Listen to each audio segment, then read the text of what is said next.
Dans son approche de gouvernance, le ministère de la Santé publique planifie chaque année un certain nombre d'hôpitaux qui doivent recevoir des équipements en appui. Le Cameroun compte plus de 3000 formations sanitaires, toutes catégories confondues, dont 200 hôpitaux de district. Après avoir envoyé des équipements à l'hôpital de district de Meyo-Messala, André Mamafouda y est allé le 2 décembre 2016 pour s'assurer qu'ils n'ont pas été mis au garage et que les malades en bénéficient. À la fin, le ministre de la Santé publique s'est dit satisfait de cette visite car ayant trouvé des malades bien couchés et surtout trouvé des jeunes mamans ayant accouché dans de très bonnes conditions. Dans cette lancée, André Mamafouda a encouragé le directeur de l'hôpital de district de Meyo-Messala et l'ensemble du personnel à faire davantage mieux.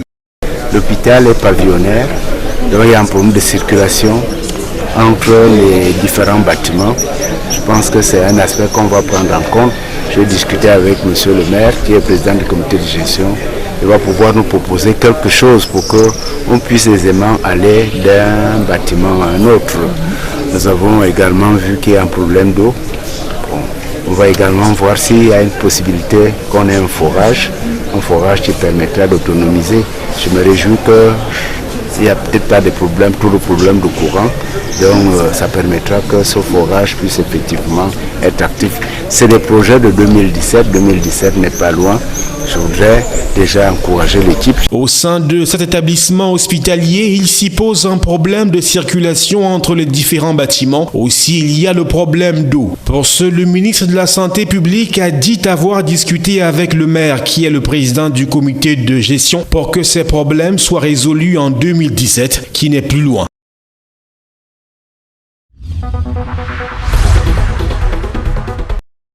Afin d'édifier les consommateurs sur leurs droits, l'Agence de régulation des télécommunications a organisé dans les délégations régionales du centre, du nord et du littoral, notamment à Yaoundé, Garoua et Douala, un atelier de 2 jours à l'endroit de ces consommateurs. Il s'agissait de présenter les rôles qui sont les leurs et les réalisations dans le domaine de la protection du consommateur. Cet atelier pour l'ART et les responsables de la région du Nord vient à point nommé.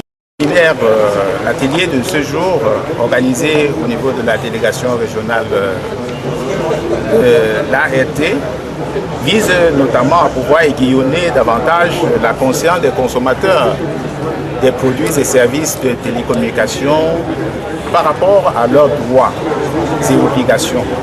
Et nous nous sommes félicités, n'est-ce pas, de cette initiative qui va permettre, une fois de plus, de trouver un cadre de concertation, de consultation et même de négociation pour permettre la consolidation des droits et obligations des consommateurs dans notre pays. Nous sommes là aujourd'hui aux côtés de l'ART pour sensibiliser l'ensemble des consommateurs des communications électroniques pour avoir pour objectif la préservation de la paix. Parce qu'en fait, quand il y a des malentendus et des sous-entendus, les gens peuvent prétendre à certaines mauvaises informations. Donc nous sommes là aujourd'hui pour donner la bonne information aux consommateurs. Et nous pensons que c'est l'une des activités, et il y a d'autres qui vont continuer.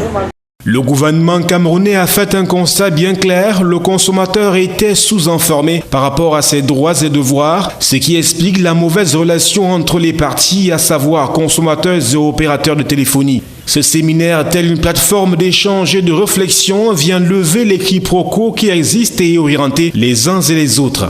A constaté que le consommateur n'avait pas la bonne information. Donc les relations entre les acteurs ne pouvaient pas être bonnes. Alors, il a décidé en 2016 d'organiser des séminaires de sensibilisation, d'éducation du consommateur afin qu'il puisse avoir la réflexion et le langage idoine en cette matière dans le domaine de la protection du consommateur des communications électroniques afin qu'il connaisse ses droits vis-à-vis des opérateurs, mais aussi en tant que citoyen et utilisateur des communications électroniques, qu'il sache qu'il a des obligations. Au total, 7 exposés ont meublé le séminaire de Garoua, au rang desquels le cadre juridique, les réalisations et perspectives de l'ART en matière de protection du consommateur et autres champs électromagnétiques et santé des consommateurs.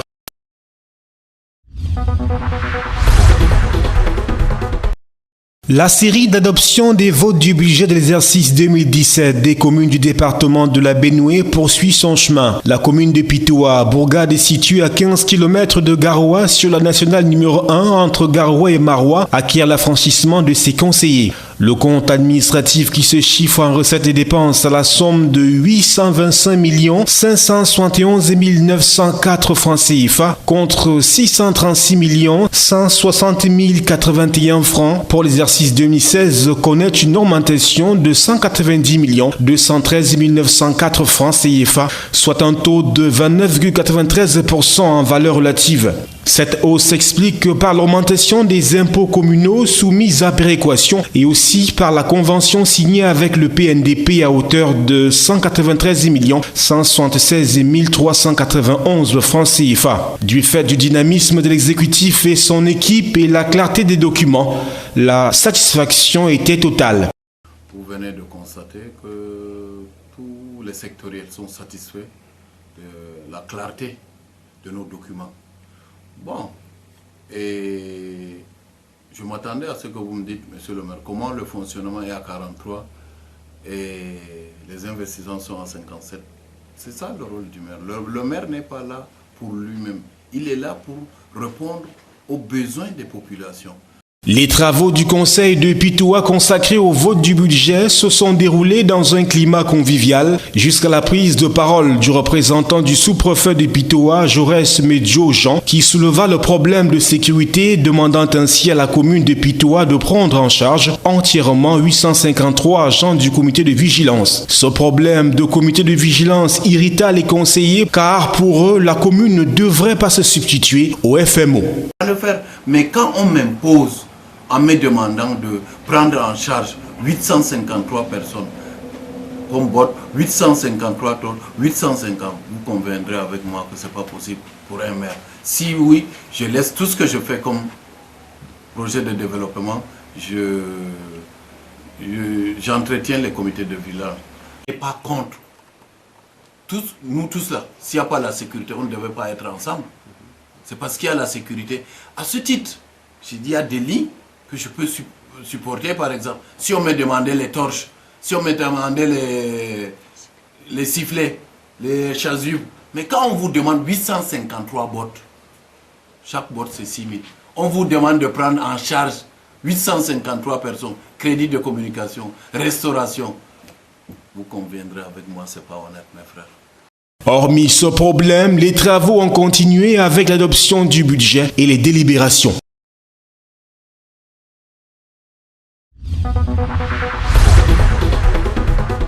Sous la coordination de la ministre Marie-Thérèse Abena-Ondoa de la promotion de la femme et de la famille, les ministres Pauline Irène Guéné des Affaires sociales, Jacqueline Kona-Bessiké des domaines du cadastre et des affaires foncières, Mined Libon-Liken des postes et télécommunications et Madeleine Tuenté de la recherche scientifique et de l'innovation ont réuni ces fonds pour exprimer leur humanisme à l'endroit des accidentés de la catastrophe ferroviaire survenue le 21 octobre 2016 à Ezeka. Vraiment un élan de cœur des femmes, des mamans, des mères de famille qui auraient pu avoir des parents ou des enfants dans cette catastrophe. Et nous nous sommes dit en tant que femmes membres du gouvernement, nous devions prouver notre rôle de mère, c'est-à-dire le cœur d'une maman qui voit la souffrance. Et c'est donc à ce titre que nous avons décidé de remettre cette contribution au ministre de la Santé publique qui maîtrise en ce moment les effectifs dans les différentes formations sanitaires et les problèmes auxquels ces gens peuvent être confrontés. C'était l'objet de la rencontre du 1er décembre 2016 qui avait pour cadre la salle des conférences du ministère de la Santé publique en présence du ministre Issa Tiroma Bakari, de la communication et des plus proches collaborateurs du ministre de la Santé publique qui apprécient à sa juste valeur ce geste de solidarité.